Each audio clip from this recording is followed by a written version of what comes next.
মাত্র 5 মিনিটেই বাসায় কিভাবে এরকম মজাদার চাইনিজ চিকেন ভেজিটেবলটা করতে পারবে আজকে সেটাই দেখাবো। চাইনিজ খেতে আমরা কম বেশি সবাই পছন্দ করি, আর এটার টেস্টের ব্যাপারে যদি বলি একদম ফাটাফাটি গাইস, একদম। সো ফার্স্ট অফ অল একটা প্যানের মধ্যে অল্প তেল দিয়ে একটু গরম হতে দিব। এর মধ্যে চিকেনটা ম্যারিনেট করব। বেশি কিছুই করতে হবে না, জাস্ট অল্প কর্নফ্লাওয়ার আর স্বাদমতো লবণ দিয়ে ভালো করে মেখে নিতে হবে।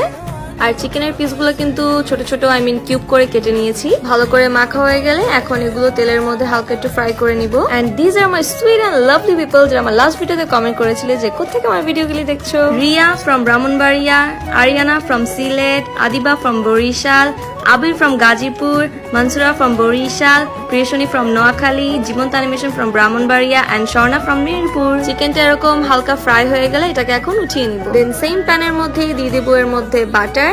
দেন এর মধ্যে অ্যাড করে দিব রসুন কুচি, দিয়ে দিব আদা কুচি।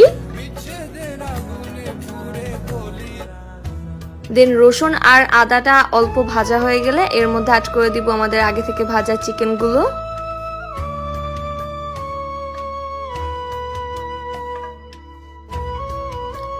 এখন এর মধ্যে অ্যাড করে দিব কিউব করা পেঁয়াজ, দিয়ে দিব এর মধ্যে কিউব করা ক্যাপসিকাম,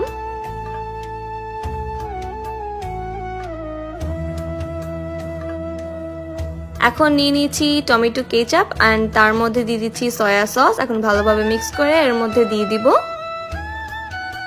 এখন এর মধ্যে অ্যাড করে দিব pinch of salt, cause already soya sauce আর কেচাপের মধ্যে সস আছে। দেন এর মধ্যে অ্যাড করে দিব চিনি আর আমার পছন্দের গোলমরিচ গুঁড়া। তারপর এর মধ্যে কুচি করে দিচ্ছি কয়েকটা কাঁচামরিচ।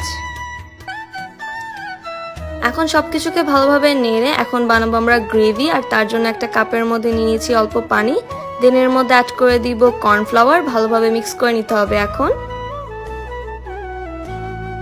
ভালোভাবে মিক্স করা হয়ে গেলে এখন এটা চিকেনের মধ্যে দিয়ে দিব, আর সাথে সাথে এটা নাড়তে হবে, আদারওয়াইজ পরে মিক্স করা যাবে না ভালোভাবে। আর এর মধ্যে কমেন্ট করে ফেলো যে কোত্থেকে আজকে ভিডিওটি তোমরা দেখছো, যেন আমাদের নেক্সট ভিডিওতে তোমাদের টপ কয়েকজনকে আমাদের ভিডিওতে পিন করতে পারি। আমাদের গ্রেভিটা বানানো ডান এন্ড তারা বানানো হয়ে গেছে আমাদের চাইনিজ চিকেন ভেজিটেবলটা। আর এটার টেস্টের ব্যাপারে যদি বলি গাইস, এটা আসলেই খুব মজা। আর এটার সাথে ফ্রাইড রাইসটা সার্ভ করেছি। আর ফ্রাইড রাইসের ভিডিও তোমরা কারা কারা